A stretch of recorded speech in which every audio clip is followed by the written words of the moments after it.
கிளியும் பக்கத்திலேயே காக்காயும் உட்காந்து பேசிக்கிட்டு இருந்தது. இந்த கிளி காக்காயை பார்த்து திமிரா சொல்லிச்சான், ஏய் டர்ட்டி காக்காய், தள்ளி உட்காரு. காக்கா கேடு, ஏன் இவ்வளவு அவமானமா பேசுற? நீ பிளாக் அண்ட் ஒயிட், நான் மல்டி கலர். அப்ப கலருக்கு தான் மரியாதை. என் மரியாதை என்னன்னு தெரிஞ்சுக்கோ. யாரு? கிளி.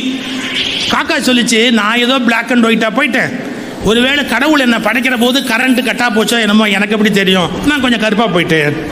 இது ரெண்டும் பேசிக்கிட்டே இருக்கும்போது வேட்டைக்கு வந்தான் பாருங்க. வேட்டைக்கு வந்தவன் அப்படியே கபால்னு கிளிய ஒரு அமுக்கு அமுக்குனான். எங்க வேட்டைக்கு வந்தவன் காக்காயா பிடிப்பான், கிளிய ஒரே அமுக்கு அமுக்குனான், தூக்கி ஜீப்ல போட்டான், வீட்டுக்கு தூக்கி போயிட்டான். இந்த காக்கா பார்த்தது, என்ன நம்மளோட பேசிக்கிட்டு இருந்த கிளியும் கொண்டு போயிட்டானு, என்ன பண்றான் பார்ப்போம். வீட்டுக்கு போச்சு.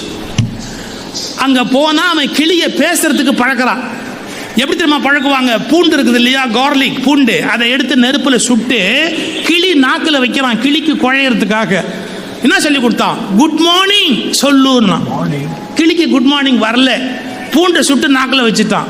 கீச்சு மூச்சுன்னு கத்துச்சு பாருங்க. காக்கா மேலேருந்து பார்த்தது, நல்ல வேளை நான் பிளாக் அண்ட் ஒயிட்.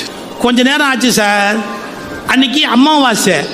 இந்த வேட்டைக்கார பொண்டாட்டி காக்காய்க்கு சோறு வச்சு வாசல்ல வச்சு நின்று கூவ ஆரம்பிச்சா. கா கா கான்னு ஒரு சவுண்டு விட்டா. அப்பதான் இந்த காக்கா என்ன பண்ணுச்சு, சாப்பாட்டை பார்த்தது, கிளிய பார்த்தது, மறுபடியும் சாப்பாட்டை பார்த்துட்டு கிளிய பார்த்து சொல்லுச்சு, பாத்தியா நியாயத்தை, அவன் பாஷையில உன்னை பேச வைக்கிறதுக்கு சூடு வைக்கிறான், என் பாஷையில என்னை கூப்பிட்டு சோறு வைக்கிறான், வேற உன்னை விட 1000 times நான் பெரிய ஆள் அப்படின்னு அப்படியே காக்கா பறந்து போச்சுறான்னா. பொம்பளை பிள்ளைங்க கவனிச்சுக்கணும், அழகா இருப்பது எவ்வளவு பெருமையானதோ அவ்வளவு ஆபத்தானது. புரிஞ்சுக்கணும்.